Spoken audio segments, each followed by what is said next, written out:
yeah, there's nothing wrong with being gay. Unless you're not, man, then it sucks. It's all the persecution, none of the parades, you know? Worst part about it was like I had a group of buddies, you know? No one told me about it. Like, no one ever said anything. No one ever pulled me to the side and was like, hey, Parker, why do you stand like that, dude? Why is that the way you stand? So I would, like, text girls, right? I'd be like, hey, let's hang out. And she's like, yeah, come over right now. And I'm like, what? It's a school night, you hussy. Are you serious? Yeah, dude, her dad did not care. He was like, oh, Parker's coming over? Yeah, you can close the door. Yeah, lock it for all I care, honestly. Hey, if the kid tried something, I'd have more respect for him, all right? So I'd be at her house, you know, we're watching Gilmore Girls. We're eating sorbet, because ice cream hurts my tummy, yeah. Dude, I was braiding her hair. I thought we were having a great time. I didn't know how dates worked. I've got 3 sisters, all right? Yeah. I French braided that shit. No. Here's the thing, though, men. Here tonight, men, listen up. I've got some advice. It's that when you're with a woman and you really let yourself be vulnerable, and you let that masculine facade fall, and you really connect, they always come around. They do. Because guess what? When prom rolled around, guess who she calls? Me. Yeah. To do her hair again. I was like, hey. She was like, do that fishtail you did last time, dude. That was crazy. No. I'm married now. Yeah. Yeah. So it does get better, is what I'm saying. Yeah. I got a wife. You know, I have to say I have a wife because for a few shows I was like, recently got married, and everyone was like, to what? To who? I'll never forget the first thing she said to me. She came up to me after a show and she was like, oh my God, you're so cute. You look like Spider-Man, but before he got the powers.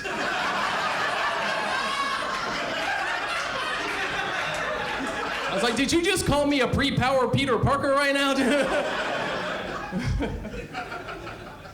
Recently she called me a silly goose. Didn't love that. Mainly because goose aren't silly, you know? They're a serious animal. Don't believe me? Go on a walk tomorrow around a body of water. Go get silly with a goose. See what happens to you. Yeah. They come up at you. That's a good goose impression, okay? That's a good goose impression.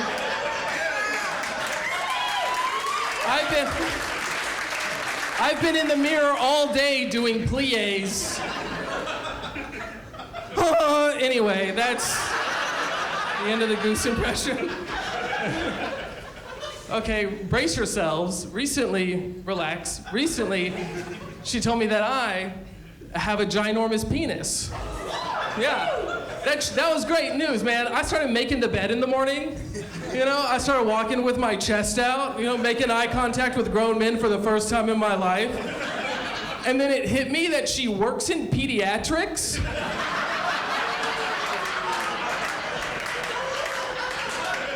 Yeah, of course it's big to you. You know, every penis you see all day is tiny, man.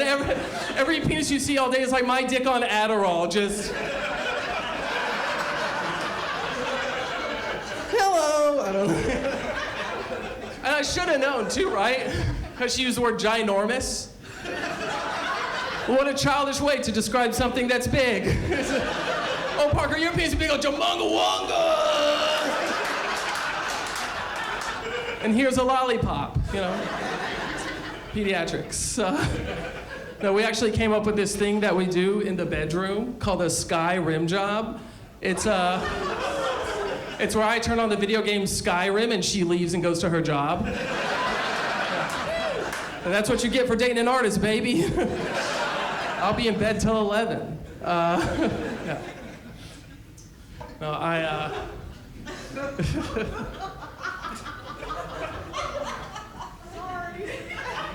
Don't apologize for laughing. That's good. Man, But during the courting phase, I felt this weird energy. I felt like I was having to outrun the ick, you know? Do y'all know what the ick is? Okay, yeah, it's like when you do something seemingly benign, and a woman you love dear loses all feelings for you. It's like, I'll stop wearing aprons, I promise, you know? I just don't want to get my shirt dirty. We went and did a Spartan race. Yeah, that's like, you know, where you go to give someone the ick. If you don't know what a Spartan race is, it's like a 5K for people who cosplay ROTC. It's just a lot of obstacles, you know? There's a guy yelling at you. Yeah, dude. I found out real quick I'm no Spartan, you know? Yeah. At best, I'm a draft dodger. Because I skipped half those obstacles, dude. You can do that. You're allowed to skip them. Yeah, they tell you, you better do 15 burpees. I'm like, no. Give me my free beer, and I wear the t-shirt to the gym. No one knows. Everyone's like, wow, impressive. If I grew up back then, back in Spartan times, honestly, don't think I'd have a great go of it. The best life for me back then is like Roman senator plaything, you know, just nervously feeding some guy that wears too much eyeliner grapes, like, eat too, Brute, eat too, Brute. Yeah, history buffs, yeah. That's great. I do think working out's smart, you know? I think having muscles is good. I think it makes life easier, you know? Right? Some doors are hard to open, not for you. You got muscles, you know? You open jars for your grandma. You're taking all the groceries out at once. You've got muscles. I think some guys go to the gym and they forget why they're getting muscles in the first place. They get too many muscles. It's like, bro, if you're so swole you can't tie your shoe, you're disabled, my guy. I don't know what to tell ya. Let's get you some Velcro and a hospice nurse in here. I successfully outran the ick. I proposed. That was great. Yeah. Maybe hear what I have to say about it before you cheer. Proposing, I think proposals are weird, you know? Like, I'm happy I did it, obviously, but like, I think it's strange that like the society's ultimate romantic gesture requires months of deception to pull off. I had to lie to her face many times. I didn't like doing that, you know? She was like, what'd you get up to this week? And I was like, didn't hang out with your dad, that's for sure. I've never even met him, you know? Like, I'm asking her weird questions. I'm like, do you like rocks? If a rock had a haircut, which one would be the prettiest? Princess? Yeah. My proposal was a half a surprise, you know, which is like, that's the amount you want. You know, you want them to see it, know it's coming. A full surprise proposal, ladies, that's a red flag, you know? It is. Yeah. You know, because, hey, if he can hide a proposal, you know, what else is he capable of hiding? At best, you know, a gift, you know? At worst, your body. That's... Yeah. It was actually a very romantic proposal. It was, yeah. I proposed atop a Ferris wheel. Yeah, do y'all know about this Ferris wheel? It's at Grand Scape in the Colony. Yeah, why'd they put a Ferris wheel there? Yeah, they're like, behold, the Nebraska Furniture Mart. It's big. People are like, Parker, no, it's not. It's like the Eye of London. Like, no, it's not. It's the pink eye of Texas, and that's where I'm proposing. really hedging your bets when you propose at the top of the Ferris wheel, right? You didn't say no to me. I'm joking. It's a joke. Yeah. Yeah. Could you imagine if she said no, though? I did a lot. I was worried about it. We've got like 5 more rotations on the Ferris wheel, dude.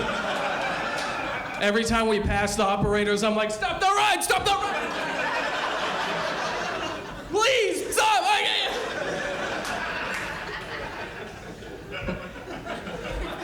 Planning the wedding was fun. I really didn't have much to do with it, but I noticed things. I know, something I noticed about weddings is that they're a lot like funerals, kinda, right? Like in tradition, you know, they're at a church. There's floral arrangements. You see family and friends you thought were dead already. The only thing that there isn't at a funeral, that there is at a wedding, is a bouquet toss. I think it's time we start one for funerals, right? Find out who dies next. Yeah, that livened things up a bit, pun intended, what's up? Just the closest to the deceased chucks a bouquet of roses, but the thorns are still on him, you know? Yeah, I don't you think, Parker, no one's gonna catch that bouquet? Yeah? Well, if no one catches it, whoever's funeral it is goes to hell. Yeah. Proverbs 10:13, dude. I'm just joking. If no one catches it, you just pop open the party half of that casket. It's the bottom half, yeah. Because it's where the party parts are. And you work a garter off that corpse. And you shoot it at someone, you're like, you're dead next. They duck, you hit your grandpa, you're like, no, not Papa. My favorite turn of phrase is party half of that casket, you know? Yeah, it's fun, you know? I just imagine people doing their eulogies. They're like, and we're sad they're dead and stuff, but time to party. You pop it open, it's filled with like ice and Budweiser, you know?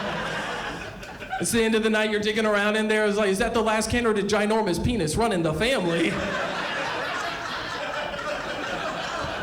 That's gross, that's gross. Had to do it. Had to give it to him. Thanks for coming out tonight, guys. I really appreciate it. Thank you.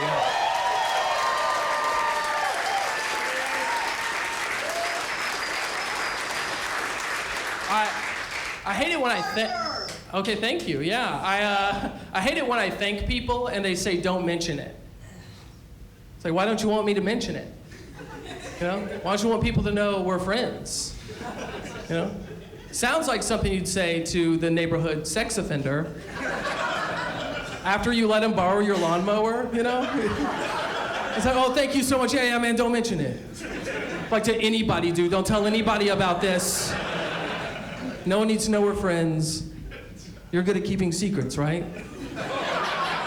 That's a dark joke. That's messed up. I'm sorry. Yeah, I apologize, you know? A lot of people tell me I'm gonna go to hell for that joke. What they don't know is my dad was a preacher. Legacy. Yeah. Alumni my way into heaven, man. He's up there with my receipt, like, no. That one's with me. Yeah. I'm heaven's other Nepo baby. Just me and Jesus, you know? Yeah. Before my dad was a preacher, he was a youth minister, you know, company man. Worked his way up the ladder. Jacob's ladder, shut up. And when he was a youth minister, I was like, 6 or 7 years old, and the youth group, they were like 16, 17, a few 18-year-old kids. And they picked on me relentlessly. Every summer we'd go swimming and they'd play this game. The game was not molestation. I saw your face. You're like, oh no, not the game. I heard about that on Law and Order SVU. No, they'd play this game where they'd lift me up out of the water and say, okay, buddy, deep breath. And I go, and then they dunk me underwater, right? And they lift me up and they say, deep breath. I go, and they dunk me underwater. They go, deep breath, dunk, deep breath, dunk. And they'd establish like a pattern. And then they'd just change the pattern. Yeah, whoever laughed just now is a mean older sibling, dude. They've done it. They go, deep breath, dunk. I think deep breath is coming next. They juke me out underwater. I end up breathing in a lot of water. That was the name of the game. How do we get Parker to breathe water?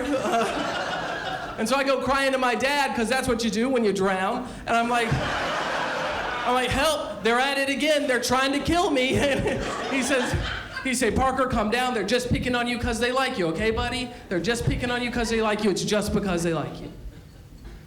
I'm pretty sure that's why I like getting choked. Way to go, Dad. Is it because you like me?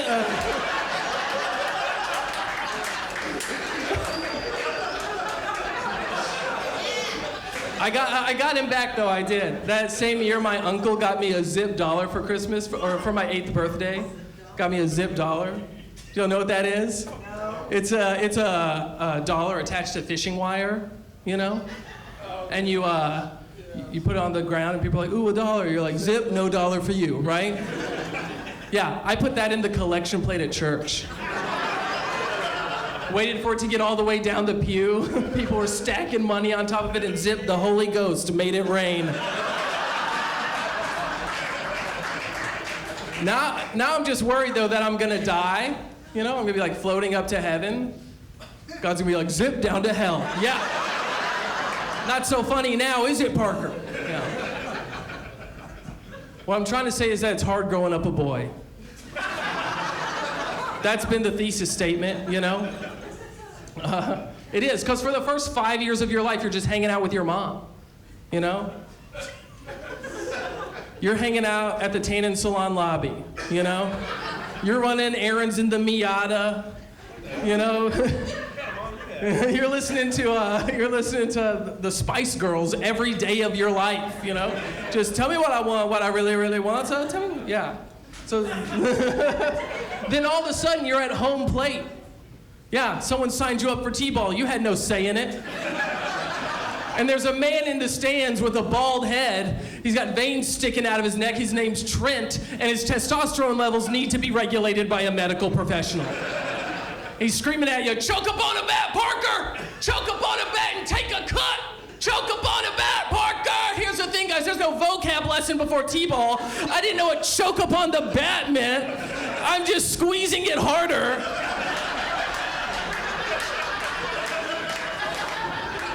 And sobbing. I struck out. I didn't even know they let you do that in T-ball. I didn't hit the ball once. I got 4 trophies that year. I don't understand. Then football season rolls around. Guess who's coaching the football team? Yeah, Trent's bitch ass. That's so. Yeah. Within minutes, he's screaming stuff I don't understand again. He's like, square up, Slavens! Square up, Parker, for the love of Christ, would you square? I'm like, how do I make myself look more like a square? I'm the shape of a boy, quit yelling at me, please.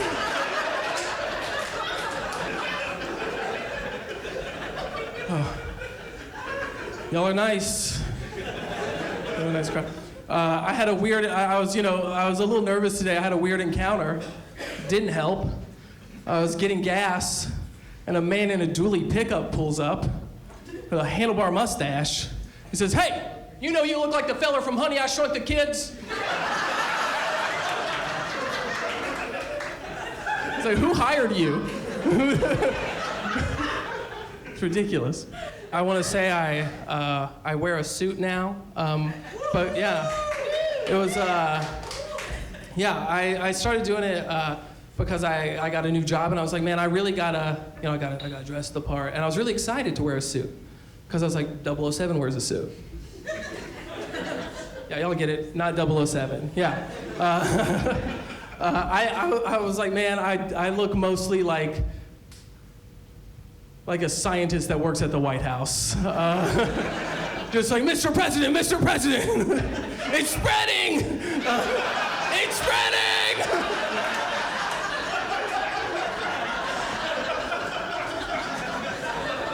I looked in the mirror this morning, I was like, man, I look like a young but withered detective. You know? Just first day on the force, I I walk in, I go to a crime scene, I see something that I can't unsee, you know, something gnarly. I bust out, and I'm sweating, I'm crying, I'm throwing up. I'm like, oh, what happened in there? What happened to those kids in there? And now I'm obsessed with the case. Now I'm obsessed with the case, and I can't stop thinking about it, you know? I'm going over it over and over again. They're trying to assign me new work. I ignore it, you know? The file stack on my desk is getting higher and higher. And finally, I've had enough. Weeks go by, I've had enough. And you know where I go? I go to the criminal bar. That's right, the bar where all the criminals hang out.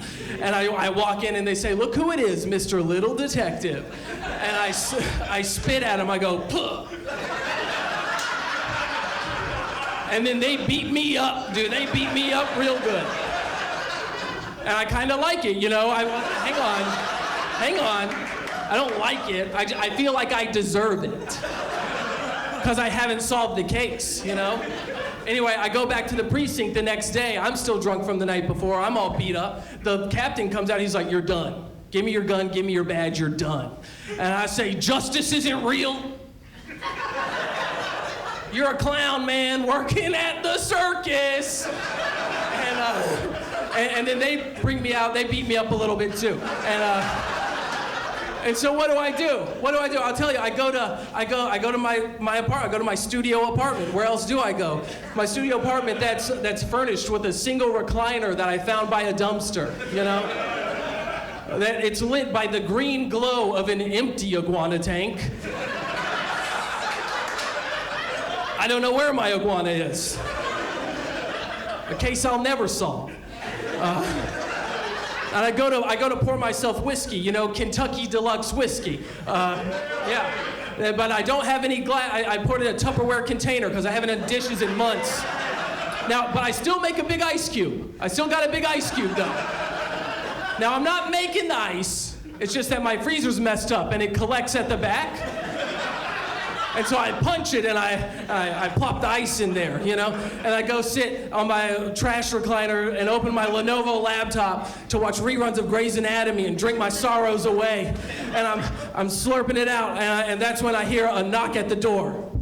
And I say, go away! I'm drunk and I'm sad.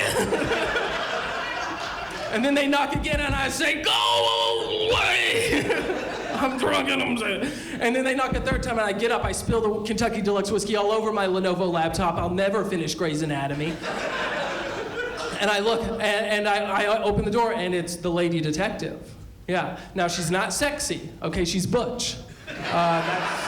She's there to get work done, okay? You know, and she says, we've done it. We found a break in the case and we need you to come back. And I say, I can't, I'm drunk. Anyway, so that's kind of like what I look like right now.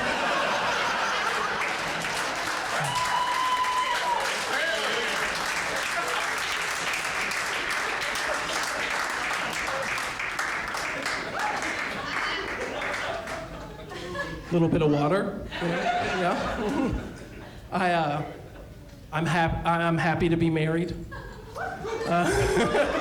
Yeah, full circle, you know? Because I was a worse person when I was single, dude. I was a decidedly worse person. Like I would like accidentally drop a jar of pickles at Walmart, and I'd just walk away. I wouldn't do a thing about those pickles. A man with honors like, get me a mop, get me a broom. I'm cleaning up those pickles, not me. Yeah, I'm like off to Tombstone Pizzas. I would walk back by though, you know, like a murderer returning to the scene of a crime. Like, oh no, what happened here? Who would do this? Are there cameras? We can check them. You know, I'd hate for anyone to fall in those juices.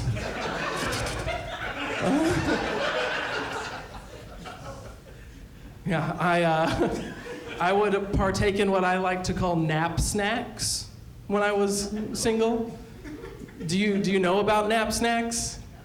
I'll explain it. It's when your mental health is on the decline. So you DoorDash yourself a half-a-gallon bag of Skittles, then you hop in bed and take a nap while you eat them. Yeah, that's right. And then The only problem is that when you fall asleep and you awake, the bag has been compromised, right? And now they've spilled out and your body is lined with Skittles. Yeah, and instead of getting up and doing something about it, you just press your head into your memory foam topper and unhinge your jaw.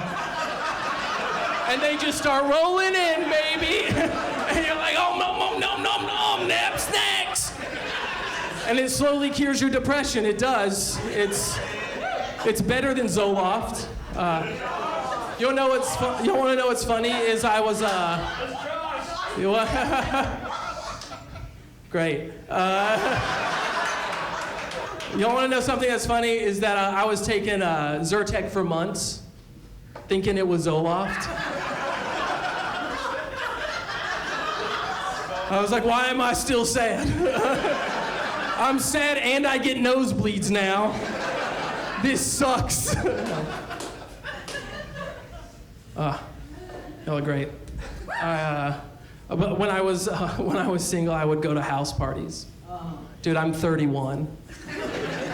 I'm like, let's tear it up, dude. Yeah, one time a guy came over, I was at a house party, we were playing beer pong, and a man comes in, and with one fell swoop, he clears the table. Damn.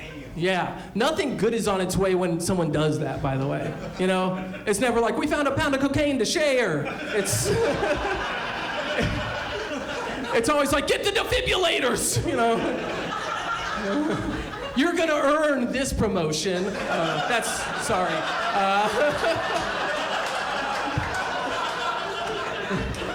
This guy comes in and he says, body shots. And that's when I realized I gotta rethink my life, you know? Because then these sociopaths start slurping alcohol out of some random y'alternative girl's navel. I'm like, gross. No thanks, dude. I'm all good. They're like, no, Parker, listen. The alcohol disinfects it. No, it doesn't. No, it doesn't. The belly button is a portal to the inside, dude. You're gonna end up sucking too hard and finding out what that girl had for lunch. It only gets worse. Dude, you're chasing your shot with a lint in some guy's crusty cum. That guy's taking one too many body shots. He's like, get me a tongue scraper. His wife is like, it's a gua sha, stop it. Yeah. When I was single, I was on the apps, you know, just like everyone else, swiping my little heart away. Let me take you back, circa December 2021, I matched with a woman. And I convinced her to meet me in public. That's big, dude. You want him to meet you in public, you know? Yeah. I convinced her to meet me in public, and so I go to a bar. Remember, it's December 2021. It's cold outside. I see her. She's very scantily clad, you know? She's wearing like next to nothing. And I just was like, hey, where's your jacket? And she just kept saying this thing to me over and over again. She just kept saying this thing. She just kept saying, hoes don't get cold.